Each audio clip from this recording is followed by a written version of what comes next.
Shalom, sahabat Petra yang terkasih di dalam Tuhan kita Yesus Kristus. Sudahkah Anda mengasihi orang lain hari ini? Pada embun pagi hari ini, Sabtu tanggal 27 Juli, kita bersama akan membuka hari kita dengan sapaan Sabda Tuhan. Kembali bersama saya, Pendeta Hendra Kurniawan dari GKJ Mergangsan.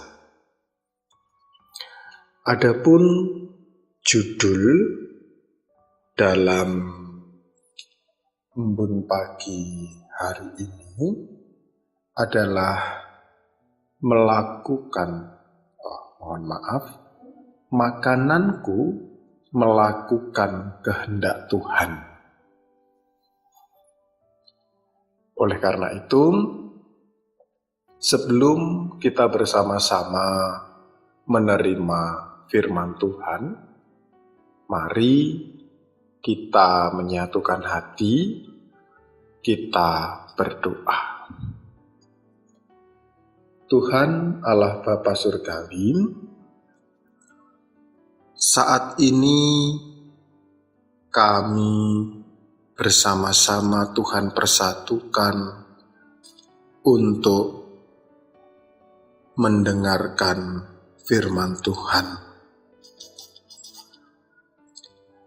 Kiranya firman yang kami terima pada kesempatan kali ini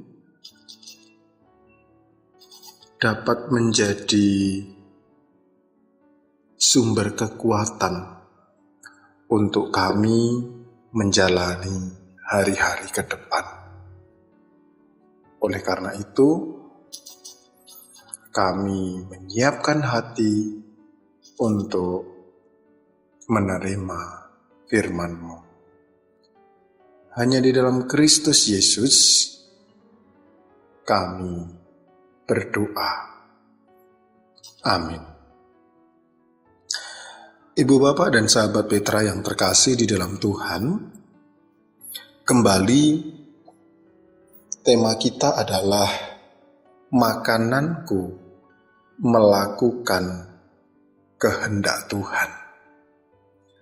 Firman Tuhan diambil dari Yohanes pasal 4. Saya akan membacakan khususnya di ayat 34. Firman Tuhan mengatakan, kata Yesus kepada mereka, makananku ialah melakukan kehendak Dia yang mengutus aku dan menyelesaikan pekerjaannya.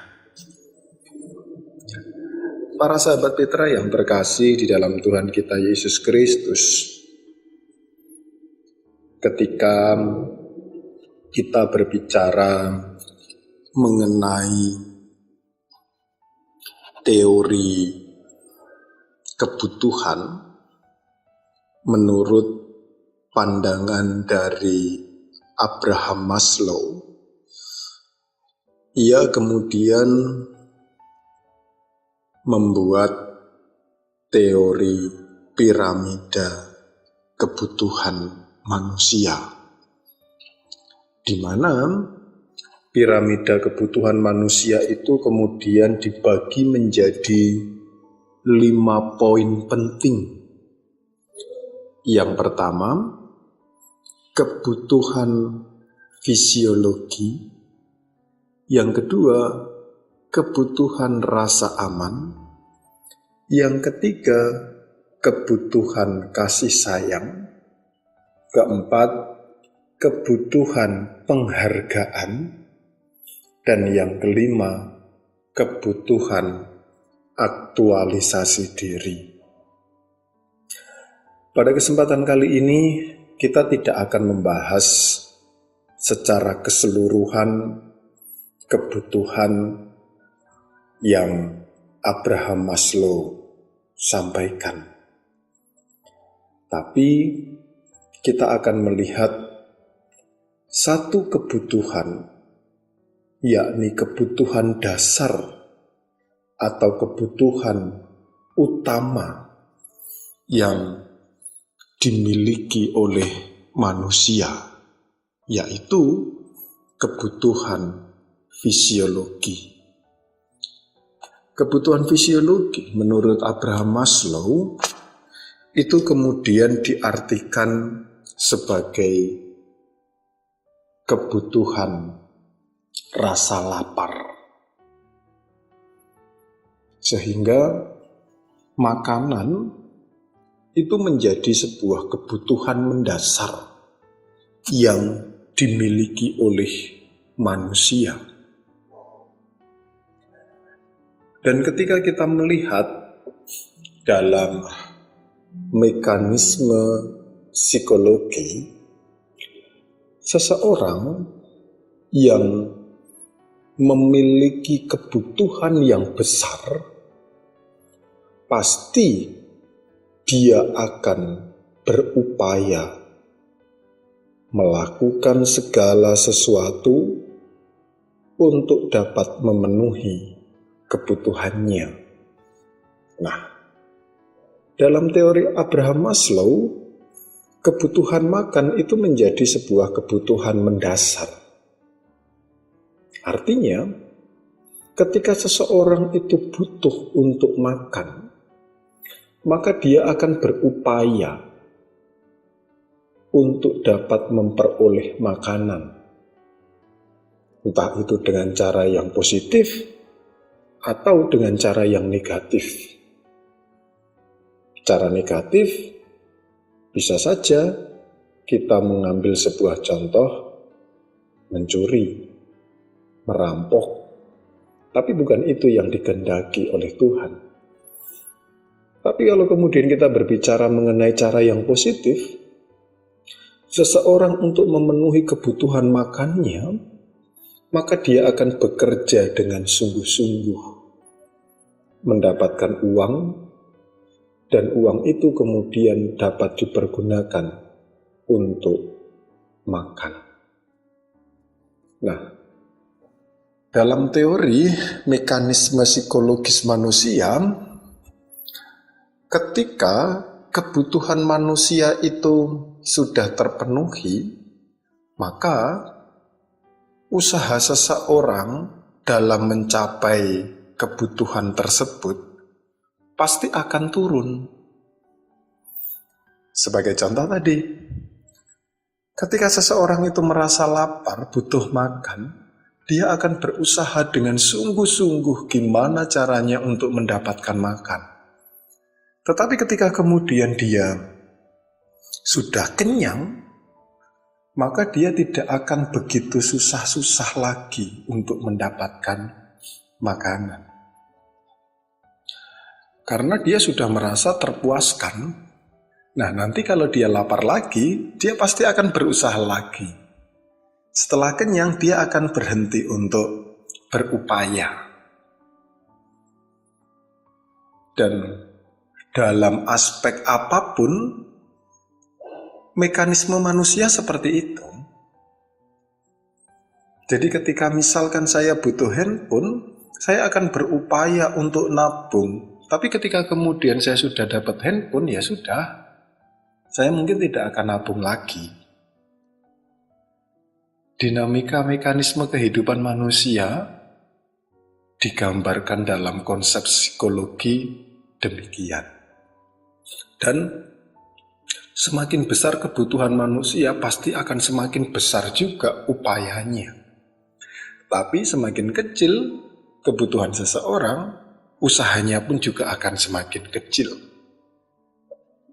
Dan yang kemudian perlu diingat, ketika kebutuhan itu sudah terpenuhi, otomatis usahanya pasti akan turun dengan sendirinya. Nah, menarik untuk kita bahas bersama firman Tuhan pada saat ini. Dalam Injil Yohanes pasal 4 diceritakan pada saat itu Yesus sedang ditanya oleh murid-muridnya. Murid-muridnya menanyakan tentang soal makanan. Tetapi kemudian dalam ayat 34 Yesus mengatakan, makananku ialah melakukan kehendak Dia yang mengutus aku. Dalam pemahaman murid-muridnya, secara logika, muridnya kemudian berpikir apakah Yesus sudah memperoleh makanan dari orang lain. Tapi rupanya tidak. Karena rupanya kebutuhan Yesus, makanan yang dimaksudkan itu adalah melakukan kehendak Tuhan. Melakukan kehendak Bapa. Melakukan kehendak Dia yang mengutus Yesus. Dan ketika kemudian Yesus menganggap itu sebagai sebuah kebutuhan seperti halnya makan, kita akan dapat melihat semasa hidup Yesus, karena Yesus itu membutuhkan, maka Ia melakukan segala upaya melaksanakan tugas dan tanggung jawabnya. Nah, ini menjadi sebuah hal yang perlu untuk kita lihat bersama, karena dalam pribadi kita orang Kristen, pemahaman tentang kebutuhan spiritualitas iman itu sangat kurang. Bahkan ada seseorang yang mungkin sudah merasa tidak butuh lagi. Kenapa kemudian hal itu saya katakan? Karena orang Kristen itu sudah didoktrin bahwa keselamatan merupakan anugerah pemberian Tuhan, gratis, cuma-cuma.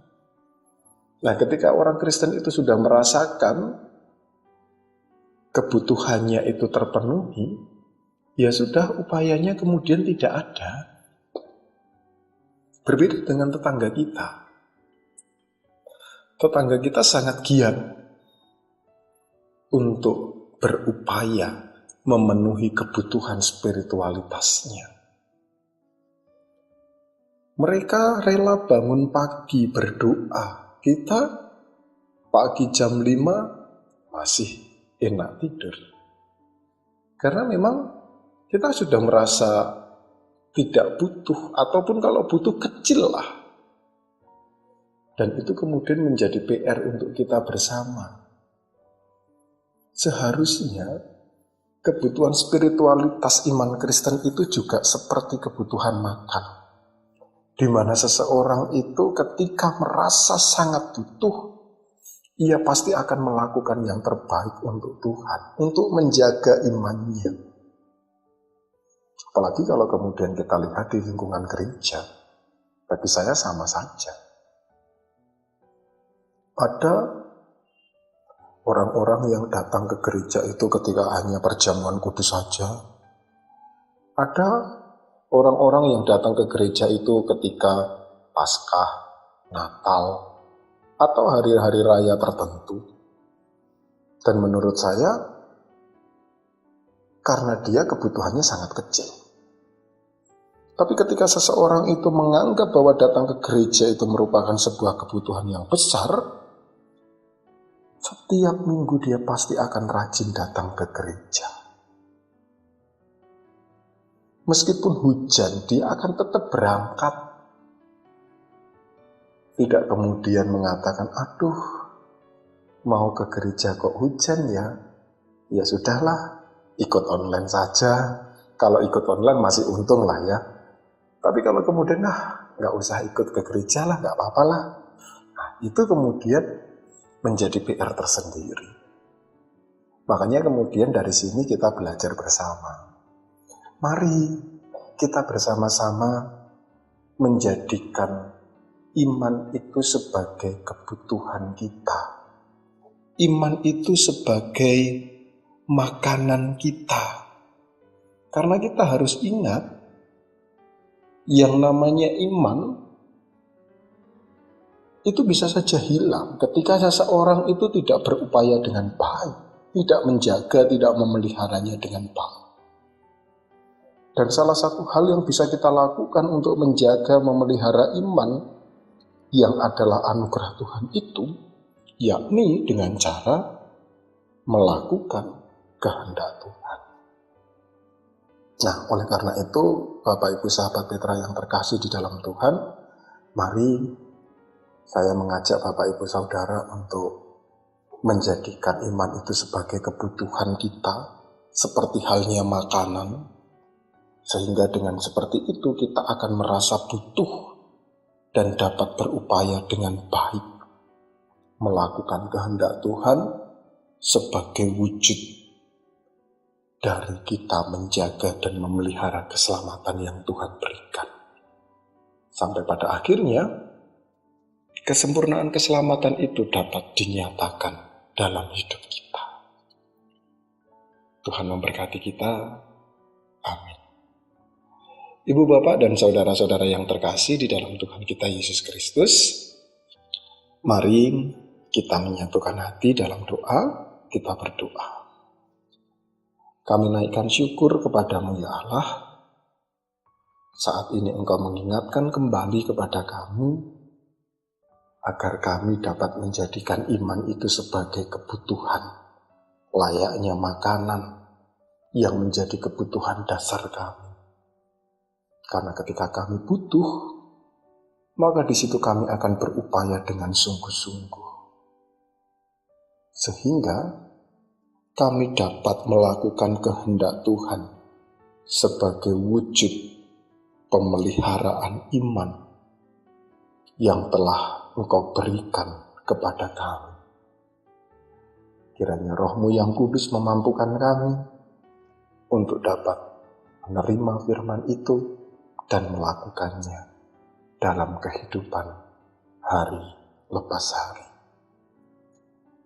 Hanya di dalam Kristus Yesus Tuhan dan Juru Selamat kami berdoa. Amin. Demikian sahabat Petra yang terkasih di dalam Tuhan kita Yesus Kristus, embun pagi hari ini sudah kita dengar dan kita terima. Biarlah embun pagi itu menjadi sebuah kesejukan dalam hati kita, sehingga kita tetap dapat mengasihi orang lain hari ini dan selama-lamanya. Saya Pendeta Indra Kurniawan dari GKJ Mergangsan, mohon diri dan mohon maaf apabila ada kata yang kurang berkenan. Kiranya sahabat Petra tetap senantiasa mengasihi orang lain. Amin. Shalom.